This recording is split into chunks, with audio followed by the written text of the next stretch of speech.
My first travel destination in 2025 is Hong Kong. This was my 6th time to visit the country, but to be honest, di pa din ako nananawa kasi sobrang dami na din pinagbago ng Hong Kong since the pandemic. One, meron ng direct flight from Davao to Hong Kong care of Cebu Pacific, which was very convenient kasi di na namin kailangan makipagbuno sa haba ng pila ng immigration sa Manila. On time din ang take-off namin at mga 3 oras din ang biyahe papuntang Hong Kong. It was thankfully a smooth flight and we arrived safely naman.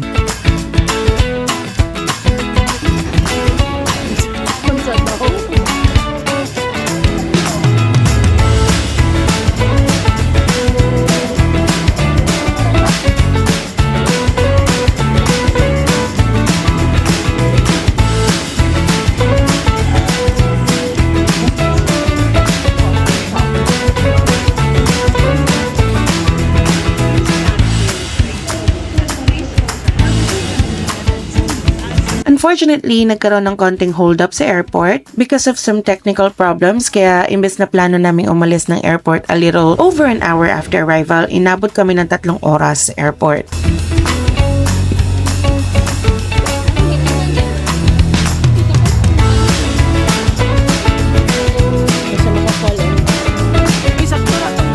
Because of that, nag-decide na lang kami na dun kumain bago pumunta ng hotel. We had our late lunch at Delhi, France na nasa arrival area lang. I had their star all-day breakfast na sobrang laki ng serving kaya sobrang busog. Mga around 3 p.m. na kami nakasakay ng Airport Express train papuntang city. Tuyo kay katong akong SIM card na rin. Other side.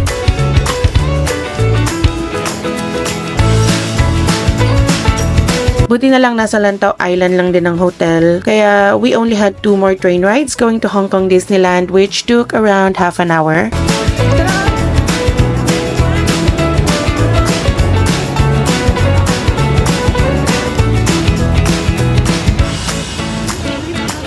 Left.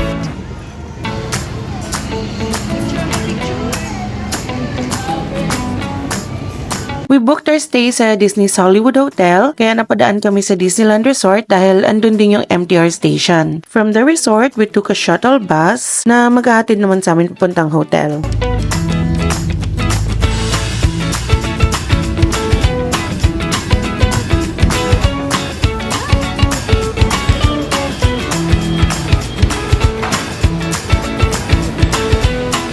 At dahil late na nga kami nakarating, nag-check-in na lang kami kagad para maiakyat na din namin ang mga bagahe sa mga kwarto.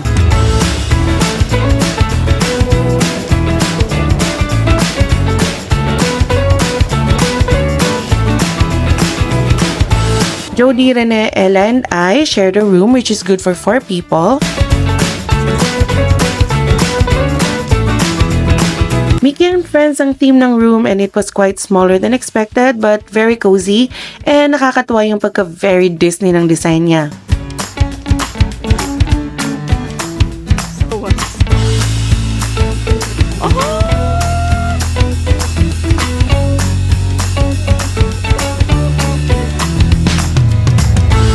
Anyways, hindi na din kami nagtagal and we just immediately freshened up before going back out again. We were supposed to visit Ngongping Village through the Ngongping 360 cable car. Pero dahil late na and magsasara ng cable car in an hour, we just opted to go to Citygate outlets in Tongchong.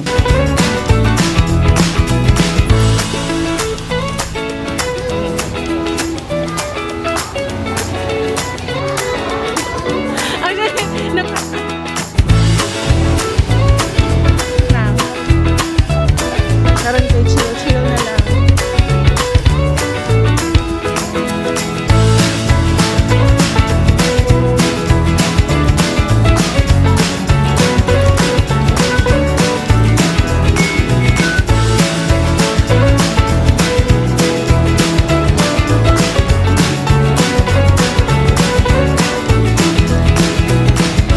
Mama, very kay.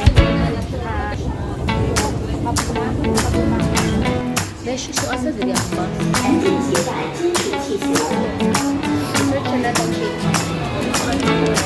Hindi naman ako nakapag-shopping ng malala doon unlike before. I only bought a baseball cap from Adidas. Mas may self-control na ako ngayon. Before.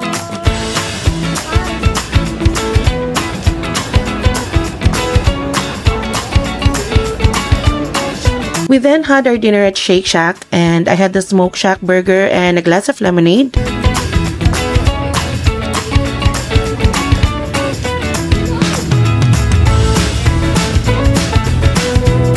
Soda gid.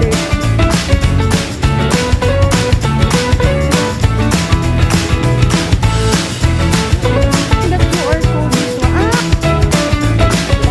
Ay, ayun.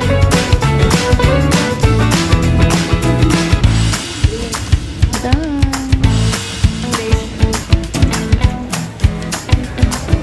Namili din kami ng pastry sa bakehouse for a quick breakfast the next day. Nagani sila yung kakot.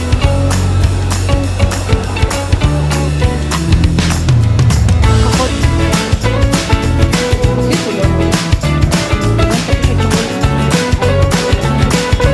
Wala.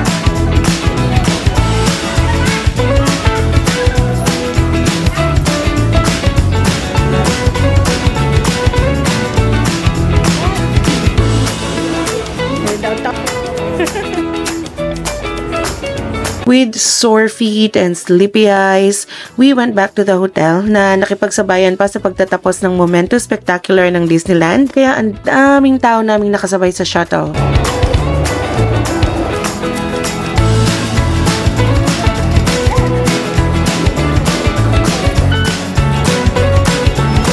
False alarm.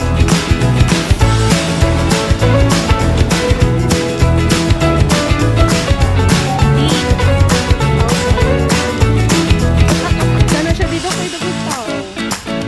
40 minutes lang daw ang waiting sa ano daw is holiday daw nila. Eventually, nag-shopping kami ng Disney merch since bukas pa naman ang shop dun sa hotel.